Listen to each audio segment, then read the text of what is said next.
कल हम आपको आगरा तक बढ़ा दिए थे। आगरा में ताजमहल है और आगरा में पुराना लाल किला भी है। बट लाल किला जब शाहजहां राजा बना तो उसने अकबर द्वारा बनाए गए लाल किला जो कि आगरा में था, वहां से उठा के कहाँ लेके चला गया, दिल्ली लेके चला गया। और तब से दिल्ली का जो लाल किला है वो ज्यादा प्रसिद्ध हो गया। नोट के पीछे लाल किला का ही क्या रहता है, फोटो रहता है।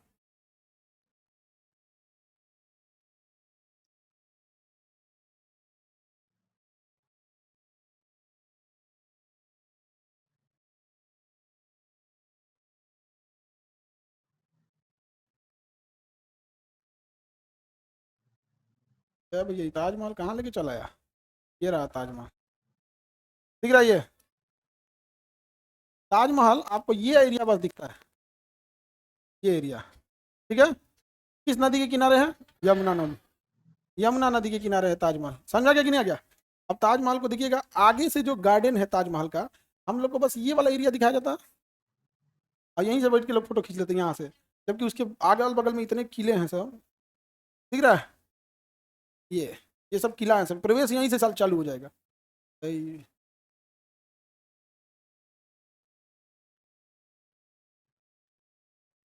प्रवेश जो होता है ये मेन हो गया, यहाँ से जब देखेंगे तो सीधा इसके सामने क्या दिखेगा, ताजमहल। ये कौन सी नदी है? यमुना नदी है ताजमहल पे, किसी को दिक्कत?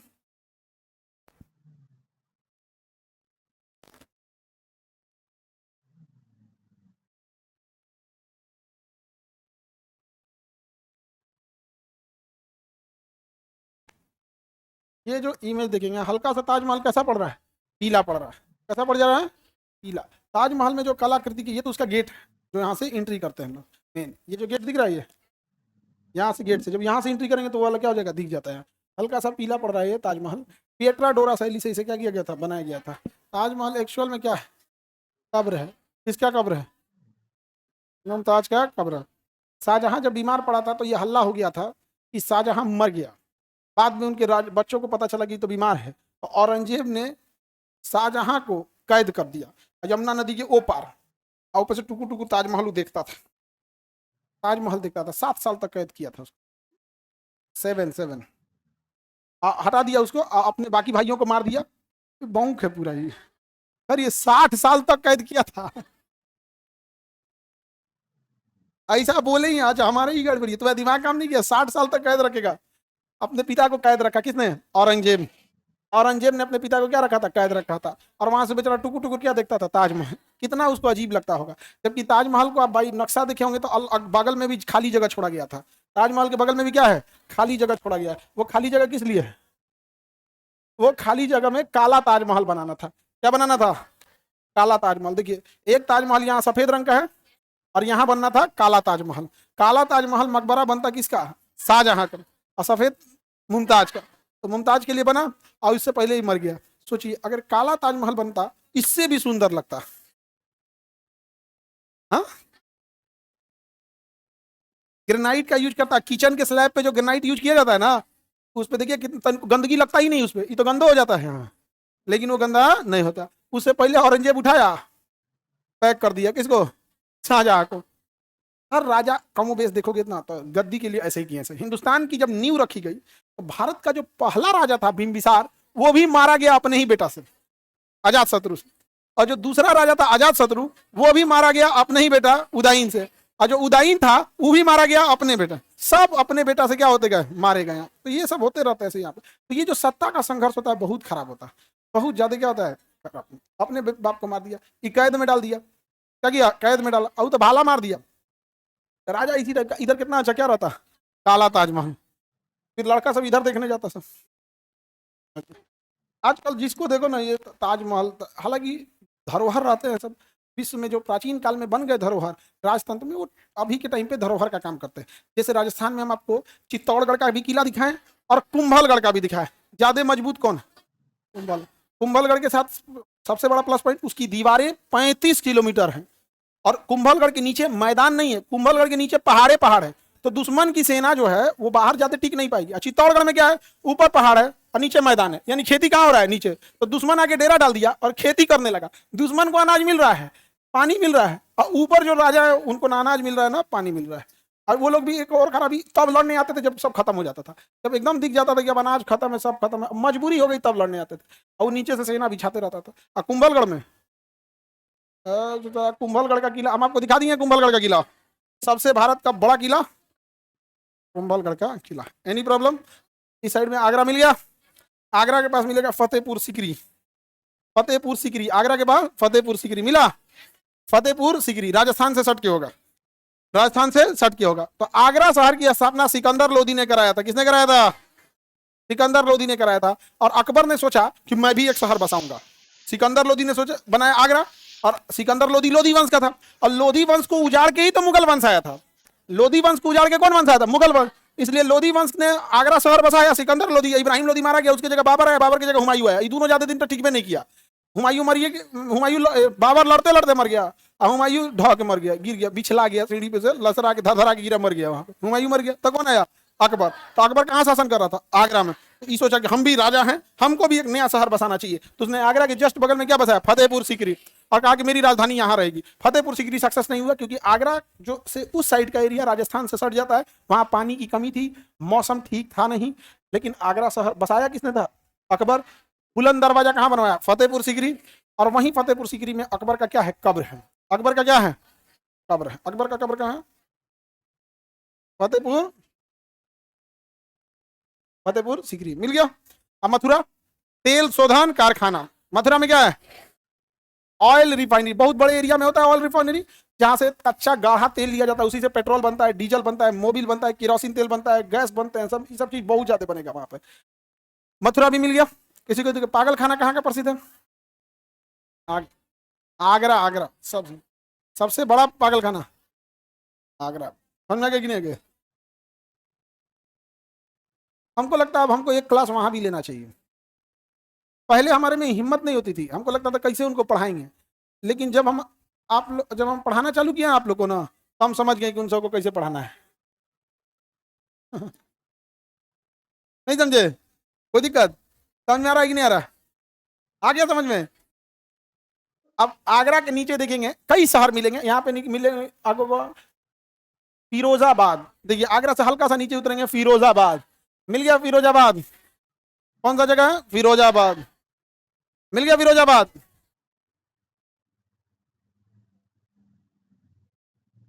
कौन जगह है? फिरोजाबाद। किस लिए प्रसिद्ध है फिरोजाबाद? कांच उद्योग। कांच उद्योग के लिए प्रसिद्ध है। होटल में चाय पीते हैं, उसमें एगो गिलास रख ले रहता है स्पेशल, नीचे पातर हो जाता है जाके। होटलों में एगो गिलास रखेगा, देखिए ना, शीशा का रहेगा इसे, ऐसे ही टाइप का गिलास रहता है ना, नीचवा हो जाता है पातर, मैंने नीचवा ज्यादा नहीं हटता है, पूरे जाते। तो सारा होटल वाला यही रखता है। देखते हैं आप कहिएगा मिट्टी वाला, उसमें तो मिट्टी वाला सोना लगता है, लेकिन मिट्टी वाला ज्यादा होल्ड कर लेता है। तो मिट्टी वाला अपने ऊपर है बनाने के लिए, जितना बड़ा बनाएंगे। ये सब वहीं बनते हैं। कहाँ पे? फिरोजाबाद। कांच उद्योग के लिए प्रसिद्ध है फिरोजाबाद। और जो चूड़ियां होती हैं सब, सादा चूड़ी जो होता है कांच का, वो कहाँ बनता है? फिरोजाबाद। सादी चूड़ियां फिरोजाबाद में। और फिरोजाबाद में तो चूड़ी बिजनेस ही होता है वहाँ पे। अब तो चूड़ी क्योंकि भारतीय संस्कृति में शादी विवाह का प्रतीक है, इसलिए एक बार क्वेश्चन पूछा था, सुहाग नगरी इसे कहा जाता है फिरोजाबाद का। क्योंकि आप फिल्मों में देखे होंगे ना, कोई किसी की महिला विधवा होगी तो सबसे पहले चूड़ियां फोड़वाएगा, इसे तो प्रतीक होता है यहाँ पे। नहीं समझा गया? सर हम वहीं के हैं। ऑनलाइन वाले तो हर जगह के रहते हैं। हाँ फिरोजाबाद पर वहाँ पे हर जगह से, पाकिस्तान से पाकिस्तान से रहते नहीं, लेकिन कुछ कुछ को देख देते हैं कि पाकिस्तान प्रेम। तो हमको ना मन करता है ना कि कोई नहीं देखे तो मुआइए दे, लेकिन दिक्कत ये होता है ना कि कोई दूसरा देख लेगा सब। तो भारत में पाकिस्तान से प्रेम करोगे, कितना गलत बात है। लेकिन अगर कोई नहीं देखे ना,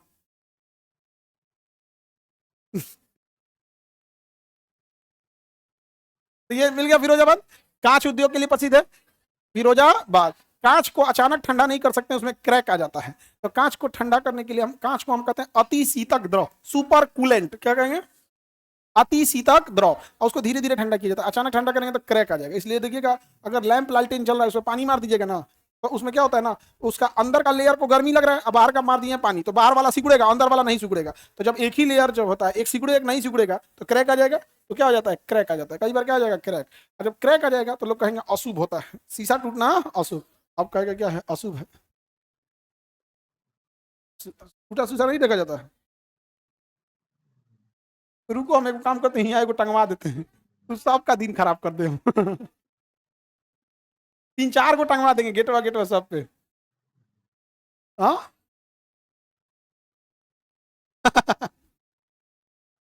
ऐसे कहा जाता है कि कांच का टूटना संकेत होता है कि आप पे कोई मुसीबत आने वाली थी, कांच ने अपने पर ले लिया, अब वो मुसीबत आएगी लेकिन उतना खतरनाक नहीं रह जाएगी क्योंकि कांच ने ले लिया है। समझा गया? ये है उस मतलब कि मतलब बहुत बड़ा संकट आने वाला था, कांच अपने ऊपर ले लिया और टूट गया, अब वो संकट आएगा बट उतना क्षति नहीं पहुंचाएगा। तो देहात में देखिएगा शीशा टूटा है, नहीं बच के रहिए लोग, और टूटेगा ना पक्का कुछ ना कुछ हो जाता है। ये साइकोलॉजी है। इसे रक्षाबंधन के दिन क्या हो गया था, कहाँ पे, वो कांच नहीं, उस दिखने वाले कांच से मतलब होता। और जो वहां टूटा था ना, वहां पे वो तो टफन ग्लास था, वो टूटेगा तो एकदम चिकना, एकदम बाकी बारीक बारीक हो जाएगा, वो कांच नहीं होता है, टफन ग्लास होता है। मिरर मेनली मिरर के लिए होता है, जिसमें हम आईना देखते हैं। भगवान के सामने ऐसे शीशा दिखा के उसे तोड़ दिया जाता है। कहीं मतलब जब प्राण प्रतिष्ठा की जाती है तो अब वो पंडित जी लोग बताएंगे, उनका डिपार्टमेंट है, हमारा डिपार्टमेंट नहीं है। हम देखे मतलब देखे लोग ऐसे शीशा दिखा के फिर उसे तोड़ दिया जाता है। नहीं जी, तोड़ा जाता है शीशा, तोड़ दिया जाता है शायद, रखा नहीं जाता है उसमें, भगवान को दिखा के उसको फिर अपना चेहरा नहीं देखा जाता, उसको तोड़ दिया जाता है। हाँ, नहीं देखा जाता, परंपरा है। अब वो पंडित जी लोग से पूछिएगा, वो ज्यादा डिटेल से बताएंगे क्या मंत्र पढ़ के दिखाना होता है। इको थोड़े है कि मेकअप करके शीशा दिखा रहे हैं, मंत्र पढ़ा जाता है वहां, सबका वो होता है। और कोई मंदिर बना दीजिएगा, उसमें अगर पंडित जी आके प्राण प्रतिष्ठा नहीं करेंगे तो पूजा नहीं होती है, ऐसा थोड़े होता है ले आके रख दीजिए तो हो जाएगा। उसको करके फिर उसको नियम कानून होता है, वो जिसका डिपार्टमेंट वो लोग समझे भाई, हम अपने सिलेबस बढ़का है। तो मिल गया आपको कौन सा जगह, फिरोजाबाद। किसी को दिक्कत फिरोजाबाद में? आगे बढ़े, फिरोजाबाद से आगे बढ़ेंगे, सेफई मैनपुरी जगह मिलेगा। सेफई और मैनपुरी, मैनपुरी एक जगह मिलेगा जहां पे सेफई है, मैनपुरी जिला में आता है सेफई। वहां मुलायम सिंह का पूरा परिवार है सेफई में, तो वहां पहले बड़ा महोत्सव होता था। मैनपुरी में एयरपोर्ट वगैरह भी बनाया गया, ये सब चीजें बहुत बड़ी बड़ी बनाई गई। नहीं मिला? मिल गया। मेरी ओर ध्यान दीजिए, अब इधर देखो सब लोग, एकदम नीचे देखिएगा तो झांसी मिलेगा, एकदम नीचे, एकदम निचला शहर में देखिएगा झांसी। मिल गया? खूब लड़ी मर्दानी वो तो झांसी वाली रानी, झांसी की रानी। ये पूरा एरिया आता है ग्वालियर, ये पूरा एरिया ग्वालियर, ये पूरा एरिया ग्वालियर। ग्वालियर की राजधानी झांसी, ग्वालियर की राजधानी झांसी। झांसी की रानी का असली नाम मन्नूबाई था। क्या नाम था? मन्नूबाई। मन्नूबाई बनारस की रहने वाली थी। कहाँ की रहने वाली थी? बना। इनका विवाह हुआ था झांसी के राजा से। कहाँ से हुआ था? झांसी के राजा से। लेकिन बहुत जल्दी आकस्मिक मृत्यु हो गई वहां के राजा का, तो झांसी की रानी बहुत जल्दी विधवा हो गई और इनका कोई बाल बच्चे भी नहीं थे। तो इन्होंने बच्चे को गोद लिया था। अंग्रेजों ने नियम पास कर दिया कि गोद लिए हुए बच्चे को राजा नहीं बना। बाद में झांसी की रानी से बहुत ही ज्यादा षड्यंत्र किया गया और उस षड्यंत्र में यहाँ के सिंधिया शासकों का बड़ा योगदान था। और अभी अगर आप बोल दीजिएगा तो सिंधिया आप ही से लड़ जाएगा, तू गलत पढ़ा रहा है, तो कहेंगे ना भैया झांसी की रानी आप ही के घर की थी। हाँ ना, अलग थी। वो गलत की हो तो भाई एक्सेप्ट तो कर लो कम से कम। हाँ, आखिर झांसी की रानी का हम लोग सम्मान करते हैं कि नहीं करते हैं? खुद से पूछो कि सिंधिया तुमको क्यों नहीं करते हैं लोग? बिल्कुल शर्म आना ही चाहिए यहाँ पे। हम लोग आज भी कहते हैं मेवाड़ के राजा, राजस्थान में ना ये वाला एरिया है नीचे वाला मेवाड़, ये वाला कौन है? मेवाड़। मेवाड़ इनके ये पूरा पहाड़ी एरिया है और यहाँ के राजा कभी झुके ही नहीं, चाहे वो राणा सांगा हो, महाराणा कुंभा हो, राणा प्रताप हो, उदय सिंह हो, अमर सिंह हो, कोई नहीं झुका यहाँ पे कभी नहीं। लेकिन वही देखिएगा ये आमेर के राजा, इन्होंने संधि कर लिया अकबर वगैरह से। उसका रीजन भी समझो, ये एरिया बराबर है, क्या है? बराबर, उतना पहाड़ नहीं है। और ये दिल्ली से धाए दे आके आक्रमण कर देते थे सब, फटाक से क्या कर देते थे? आक्रमण। और ये एरिया पहाड़ भी है और दूर भी है, पहाड़ भी है दूर भी। तो आक्रमण की सूचना पहले से मिल जाती थी। ये लोग लड़ने के लिए एकदम क्या रहते तैयार। ये लोग आज भी आपस में ना बोलते हैं लोग तुमसे ज्यादा हम लड़े थे। जितना चित्तौड़गढ़ का किला, कुंभलगढ़ का किला, उदयपुर, जितने राजा देखते हैं ना सब इधर ही के होते हैं। और उधर जैसलमेर वाले भी तो उधर तो पूरा मरुस्थली है जैसलमेर। आगे बढ़े, किसी को दिक्कत? झांसी मिल गया। झांसी की रानी रहने वाली कहाँ की थी? विवाह कहाँ हुआ था? ग्वालियर। झांसी में, झांसी ग्वालियर में। यहाँ पे अब इस एरिया में नीचे से देखेंगे ना आपको यहाँ पे चित्रकूट मिलेगा। थोड़ा सा ऊपर पड़िए, कौन सा जगह है? चित्रकूट मिल गया। चित्रकूट, चित्रकूट मिला कि नहीं मिला? ऐसे रामायण वगैरह पढ़ेंगे तो धार्मिक जगह में आएगा क्या जी? चित्रकूट। चित्रकूट धार्मिक जगह में आता है चित्रकूट। उत्तर प्रदेश का निचला यह एरिया क्या कहलाता है बाबू? बुंदेलखंड। कौन सा खंड? बुंदेलखंड। कौन सा? बुंदेल। इस एरिया में जाट लोग बहुत रहते हैं। किस एरिया में? ये एरिया में जाट बहुत रहते हैं। और इन लोगों ने ना जिंदगी में लड़ते लड़ते बिता दिया, लड़ते लड़ते बिता दिया, क्योंकि विदेशी आक्रमण हो रहा है तो भी ये जाके भीड़ जा रहे थे। नीचे से मराठा, ऊपर से राजपूत, इधर इधर आपस में झगड़ा लड़ाई कहीं से हो रहा है, बार बार यही लड़ाई में ही जाट लोग की जिंदगी बीत गई थी बहुत। आज भी देखिएगा एकदम लड़ाकू कौम रहते हैं, लड़ने के लिए कोई। तो पाकिस्तान से इंडिया की जब लड़ाई हुई थी ना, तो पाकिस्तानियों ने अपनी सेना का मनोबल बढ़ाने के लिए कहा था, ये हिंदुस्तानी क्या लड़ेंगे, बित्ती बित्ती भर तो होते हैं। तो भाई हिंदुस्तान का बहुत बड़ा ज्योग्राफिकल एरिया है। आप देखिएगा नॉर्थ ईस्ट के लोग तो हाइट थोड़ी कम होती है, छोटे हाइट के होते हैं, वहीं बड़ी हाइट के भी होते हैं। तो पाकिस्तानियों ने मनोबल बढ़ाने के लिए कहा, ये बित्ती भर भागे हिंदुस्तानी क्या ही लड़ेंगे। इधर से पाकिस्तानी फौज घुसी, गलती से वहां खड़ी थी इंडिया की जाट रेजिमेंट, 6 फीट वाला इतना मार मारा था सब जाट रेजिमेंट वाला। पाकिस्तानी करा तो झूठ बोल के भेजा, छोटा छोटा है सब, बहुत मजबूत है। तो वहां पे तो ये हरियाणा, पंजाब, राजस्थान, ये सब जो होता है ना, सिख, सरदार, जाट, ये लोग ने 400-500 साल तक लड़ाई लड़ी है, 400-500 साल तक। जैसे अब हम बिहार वाले को देखिए, हम लोग से अच्छा कोई लिट्टी चोखा बना देगा? दाल चावल चोखा आप स्टूडेंट से अच्छा कोई बना देगा? वही बनाएगी। कोई लंबे समय से चल रहा है। प्रयागराज में जो बच्चा पढ़ता है उससे अच्छा तहरी बना देगा कोई? प्रयागराज में जैसे अपने यहाँ दाल वाल चोखा ना, खिचड़ी, वहां पे तहरी हो जाता है, बढ़िया बढ़िया बनता है। यूपी के लोगों का फेमस है वहां नमकीन तहरी दूसरा होता है। कितने लोग को बनाने आता है सच में? हाँ ठीक है, तो बढ़िया। खिचड़ी से तो लाख गुना अच्छा होता है, बहुत अच्छा होता है। ठंडी के दिन में ज्यादा अच्छा रहता है, क्योंकि उसमें मटर भी आ जाता है, आलू नया आलू रहता है, धनिया का चटनी आ जाता है। आगे बढ़िया। तहरी होता क्या है? सीख ले लोग, दाल चावल चोखा से ज्यादा अच्छा है, बनता सेम टाइम में है, उसको बनाने में भी ज्यादा झमेला नहीं है, मतलब रोटी बेलना ही सब नहीं है, ठीक ही है। तो जितना झमेला दाल चावल चोखा में है ना, कम कंपल्सरी लगभग लगभग उतना ही उसमें भी है। आगे बढ़े। अरे उसमें आलू मटर सब पड़ता है, चावल के साथ हल्दी वगैरह सब सब बनता है। उसी का देखा देखी वेज बिरयानी बनाया है, बस वेज बिरयानी अलग है। वेज बिरयानी तहरी का जोरे अलग है यहाँ पे। हम लोग बचपन में जब तहरी खाते थे ना, तो जानबूझ के नीचे थोड़ा सा जला देते थे वहां पे। हाँ, थोड़ा जल जाता है ना, थोड़ा उसका टेस्ट थोड़ा सा स्मोकी फ्लेवर टाइप का आ जाता है। तो जहां जैसा रहा ना, वैसे ही वो लोग का कल्चर हो गया। अब राजस्थान वाले लड़ाई लड़ते रह गए, अब उनको कुछ ना कुछ खाना था। इतना बड़ा आटा का लोई सानेगा राजस्थान में, इतना बड़ा आटा का क्या बनेगा? लोई, अंदर कुछ नहीं भरेगा।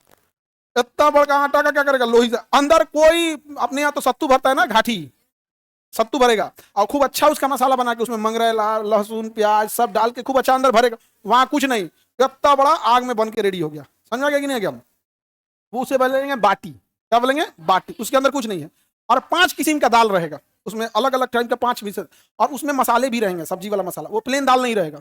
अब इधर बन गया बाटी, अब उसको तोड़ दो, बाटी को क्या करो? तूर के एकदम महीन महीन कर दो, घी डाल दो, और 1 कटोरा दाल, अब फेंट दो, हो गया दाल बाटी।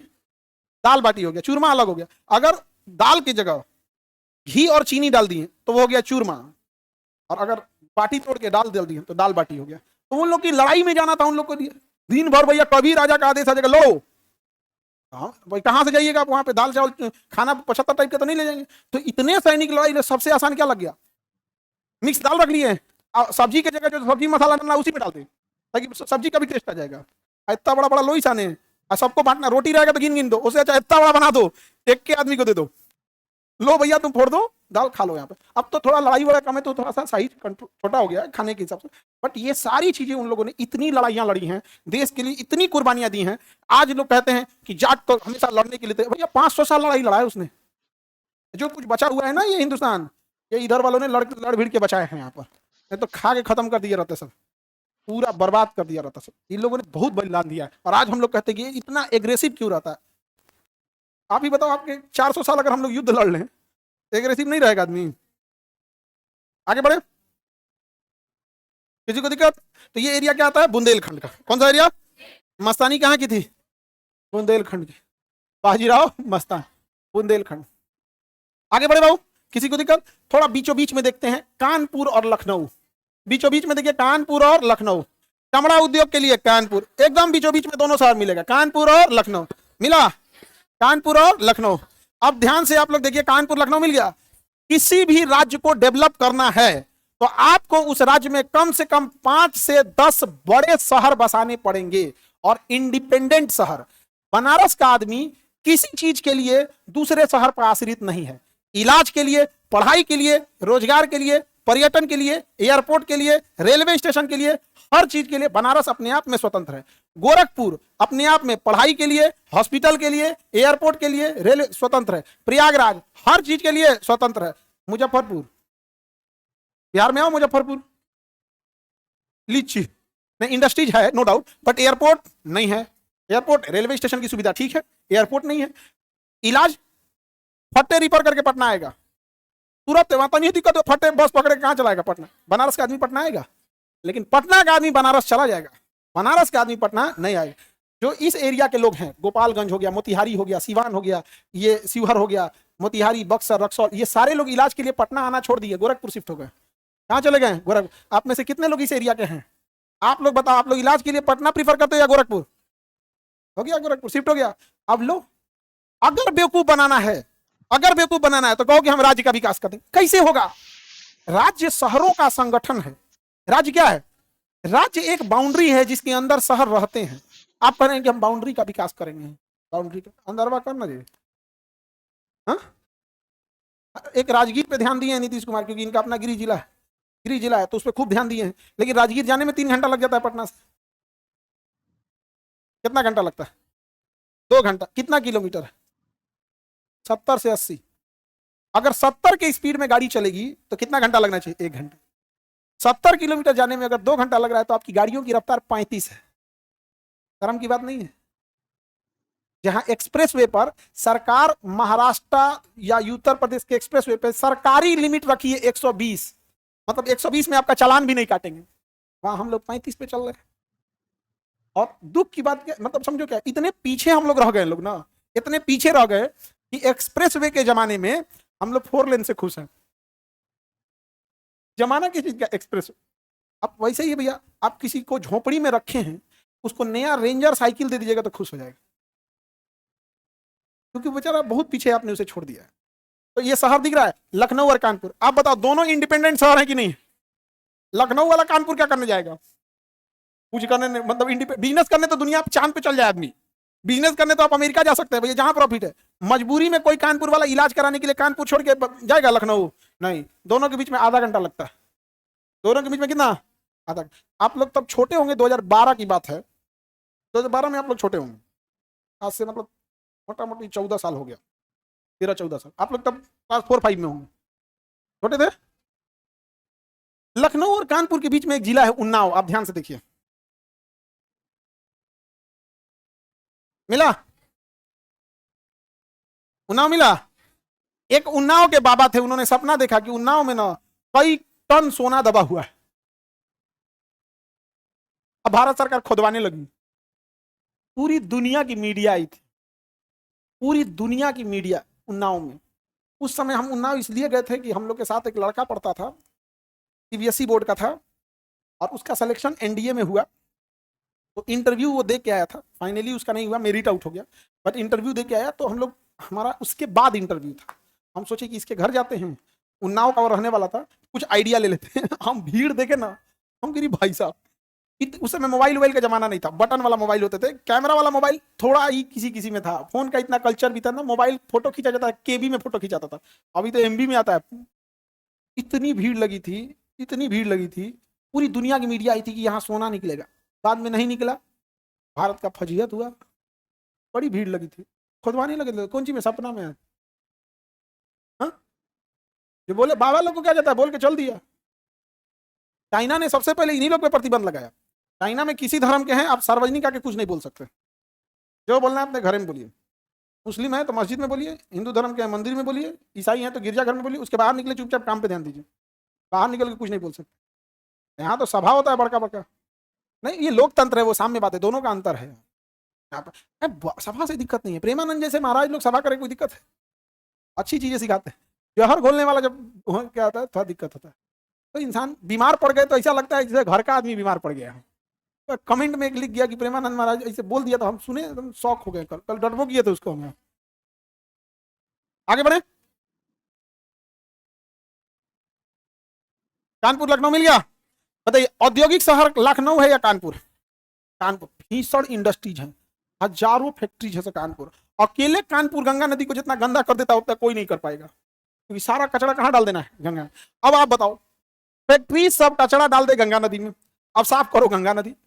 रूल बनाइए कि वो फैक्ट्री जहां कचरा डाल रही है उसको एक ड्रेनेज सिस्टम में कचरा डाले और ड्रेनेज अलग ड्रेन पाइप बना दे उसका, और एक किसी जगह पे ट्रीटमेंट प्लांट जहां पे उसको साफ किया जा सके उसे साफ करके छोड़े। तो पहला ट्रीटमेंट होना चाहिए कि कोई भी फैक्ट्री अपना जो कचरा डिसमेंटल करके निकाल रही है पहले खुद ही उसे ट्रीट करे, उसका 80% जो हानिकारक चीज है उसे खत्म करे मैक्सिमम अपने हिसाब से। उसके बाद जो वो ले जा रही है तो उसे पाइपलाइन के माध्यम से एक दूसरे जगह ले जाए जहां पे एक बड़ा सा ट्रीटमेंट, गांधी मैदान बराबर बड़ा सा ट्रीटमेंट प्लांट बनाए, बाकी बचे को वहां साफ कर दे। जो 10% 5% गंदगी बची उसे गंगा में डालेंगे तो गंगा नदी चूंकि बड़ी नदी है, फ्लो में है, तो डाइल्यूट होकर खत्म हो जाएगा। अभी क्या चल रहा है? डाल दे गंगा नदी में। अरे भाई साहब, आप गंगा नदी में डाल दिया, कहां कहां खोज खोज के साफ करेंगे? तुम छोड़ दिया कानपुर से लखनऊ तक हम लोग बकोट बकोट साफ कर रहे हैं। गजब हाल है यहाँ पर, दिमाग लगाता है तो मुझे भी नहीं करता है, कैसे साफ होगा? इंडस्ट्री आईआईटी कहाँ है? कानपुर।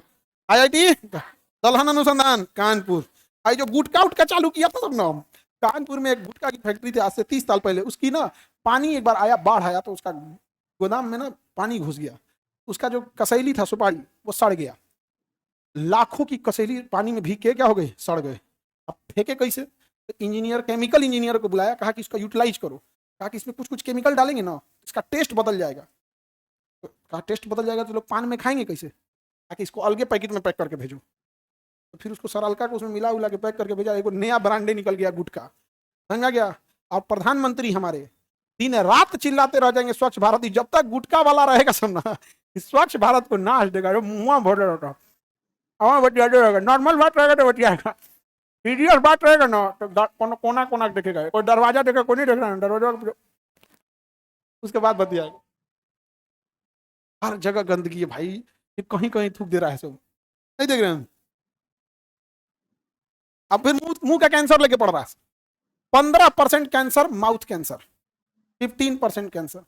और इतना ही नहीं, सरकार को जितना गुटखा से इनकम होता है उससे 20 से 25 गुना ज्यादा गुटखा थूकने के सफाई में, गुटखा से होने वाले कैंसर के रोकथाम में खर्च होता है। लेकिन फिर भी क्यों नहीं बंद किया जाता है? बिहार के थे शत्रुघ्न सिन्हा, सोनाक्षी सिन्हा के फादर। आप लोग की जनरेशन की तो सोनाक्षी सिन्हा है, और हम लोग तो शत्रुघ्न सिन्हा को फिल्म देखे लो। तो शत्रुघ्न सिन्हा अटल बिहारी वाजपेयी के समय में स्वास्थ्य मंत्री बनाए गए। तो शत्रुघ्न सिन्हा से हमारी पिछले साल बात हो रही थी, तो ये कैंसर हॉस्पिटल के उद्घाटन में वो भी गए थे, हम भी थे वहाँ पे। तो हमसे वो बता रहे थे कि हम जब फिल्म दुनिया में गए, अच्छा उनकी आवाज़ तो वैसे ही फिल्मी दुनिया वाली है यहाँ पर, तो तुम नहीं था खामोश यहाँ पर। तो बता रहे थे हमको कि हमारे तो फादर के एज के, बताते हम जब गए फिल्म दुनिया में, मुझे सिगरेट पीने की लत लग गई, मैं बहुत सिगरेट पिया। लेकिन 5 साल बाद मुझे रियलाइज हुआ कि ये गलत है, तो प्रण लिए कि अब सिगरेट नहीं पियेंगे, और हमारी ओर से अगर प्रयास रहेगा तो खत्म करेंगे सिगरेट।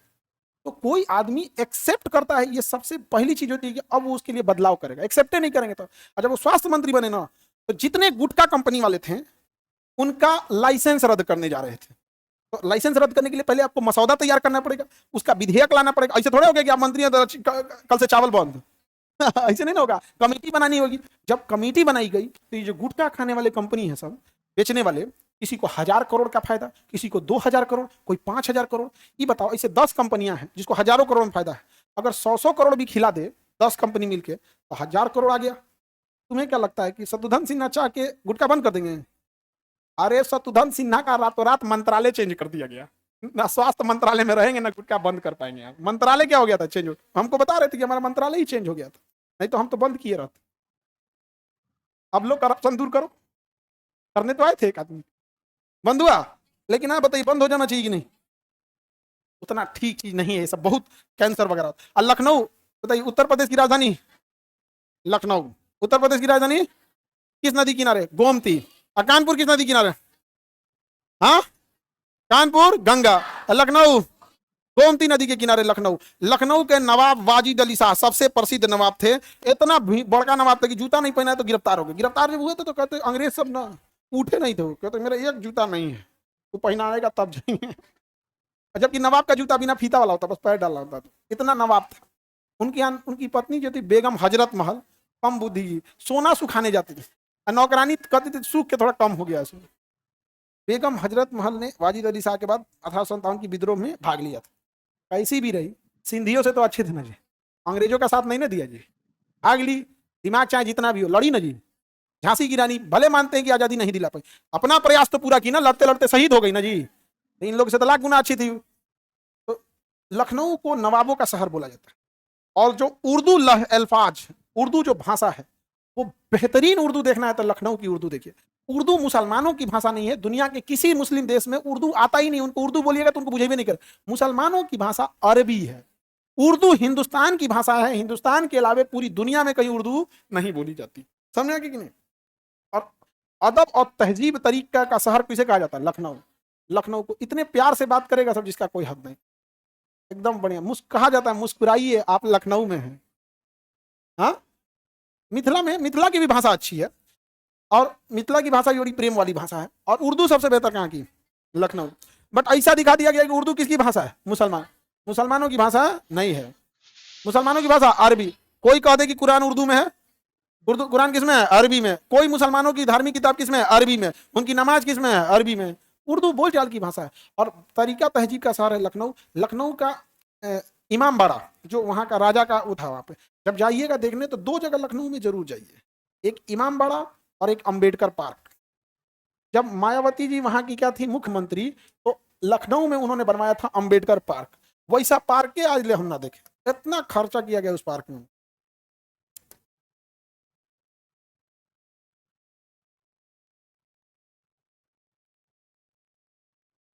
गोमती नगर आगरा में नहीं जी, लखनऊ का, लखनऊ का चाहिए। ये रहा यही है, गोमती नगर। हाँ, ये पार्क है, बहुत सुंदर पार्क है यहाँ पर। और ये सब हाथी खड़ी हैं सर, दिख रहा है, ये एक एक तो हाथी है सब। हाँ, बहुत सुंदर है अम्बेडकर पार्क।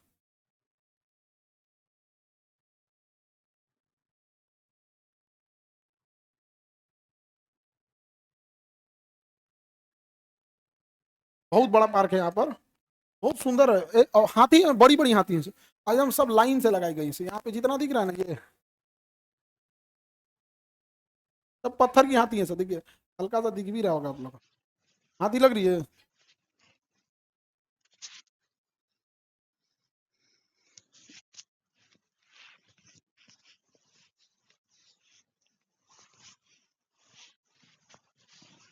एलिवेशन दिखाने लगा है।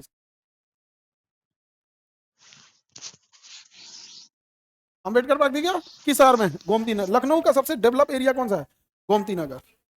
कौन सा नगर? गोमती नगर। गोमती नगर किस नदी के नाम पर? गोमती नदी के नाम पर मायावती जी बनाई थी। उनका चुनाव चिन्ह भी क्या था? हाथी था, चुनाव चिन्ह भी हाथी। तो लखनऊ कानपुर मिल गया। उत्तर सबसे ज्यादा मेट्रो सिटी, यानी मेट्रो सिटी उसे कहते हैं जिसकी आबादी 10 लाख से ज्यादा है। 10 लाख से ज्यादा, वो कौन सी सिटी हो जाएगी? मेट्रो। ये नहीं कि मेट्रो चल रहा है तो मेट्रो सिटी। 10 लाख से ज्यादा आबादी है तो मेट्रो सिटी। तो सबसे ज्यादा मेट्रो सिटी कहाँ है? यूपी में। यूपी में जितना ज्यादा शहर रहेगा उतना ज्यादा क्या होगा? डेवलपमेंट होगा। अब आगे का क्लास हम लोग छठ पूजा के बात करेंगे, क्योंकि इधर दिवाली है, भैया दूज है, गोवर्धन है, और छठ पूजा है, धनतेरस है। तो आप लोग अब अगला क्लास एक ही बार 3 तारीख को, कल तो धनतेरस है और वैसे भी सैटरडे है कल, तो आप लोग पटाखा वगैरह बोलिए। और आप सब लोग को हैप्पी दिवाली, हैप्पी छठ पूजा, भैया दूज, सब चीज।